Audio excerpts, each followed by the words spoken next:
원내대표 서왕진입니다. 오늘 조국혁신당은 국민의힘 정당해산 심판 청구 촉구 결의안을 제출합니다. 헌법 제8조 사항은 정당의 목적이나 활동이 민주적 기본 질서에 위배될 경우 정부가 헌법재판소에 해산을 제소하도록 규정하고 있습니다. 조국혁신당은 현재 국민의힘이 해산 제소의 요건을 명백히 충족한다고 판단합니다. 국민의힘은 헌법기관으로서 책무를 저버리고 내란 수계 윤석열의 비상계엄을 비호했습니다. 당시 원내대표 추경호 의원의 지휘 아래 표결 참여를 거부했을 뿐만 아니라 국회의 비상계엄 해제 결의를 의도적으로 지연시켰습니다. 그 결과 계엄군이 국회 본청에 난입하고 국회의 비상계엄 해제 결의 무력화 시도에 필요한 시간을 확보해 주었습니다. 국회의 본질적 기능을 스스로 마비시키고 헌정 질서를 위협한 행위였습니다.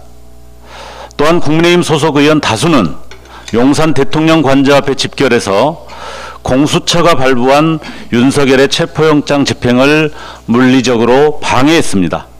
이러한 집단적 위력 행사는 형법에 따른 중대범죄로서 객관적 자료에 의해 그 사실이 확인된 바 있습니다.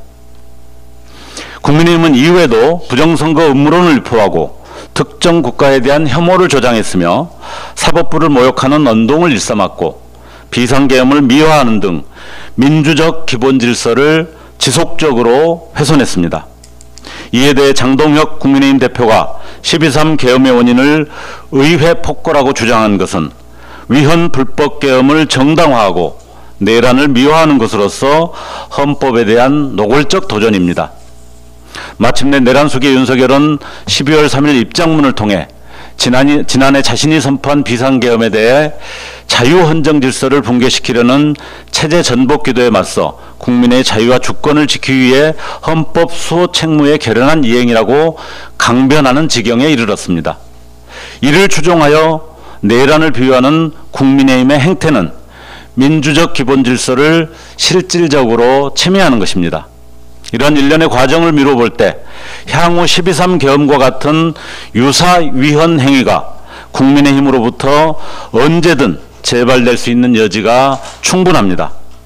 국민의힘이 지난 1년간 보여온 내란 비호, 공무집행 방해, 내란 미화, 극단적 선동 등의 행태는 2014년 헌재의 통진당 해상 결정의 사유보다 훨씬 직접적이고 구체적으로 위헌 정당의 판단 기준을 충족합니다.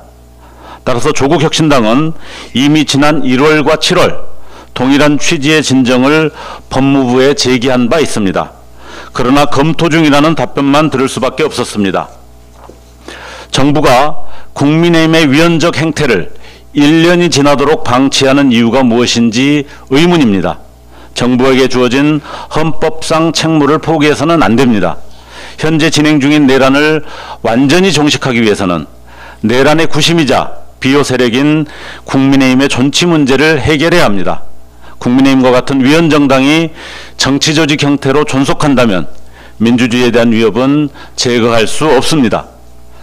이에 조국혁신당은 국민의힘 정당해산 심판 청구를 법무부에 촉구하며 이와 같은 결의에 대한 국회의 동참을 호소합니다. 이상입니다. 예, 서영준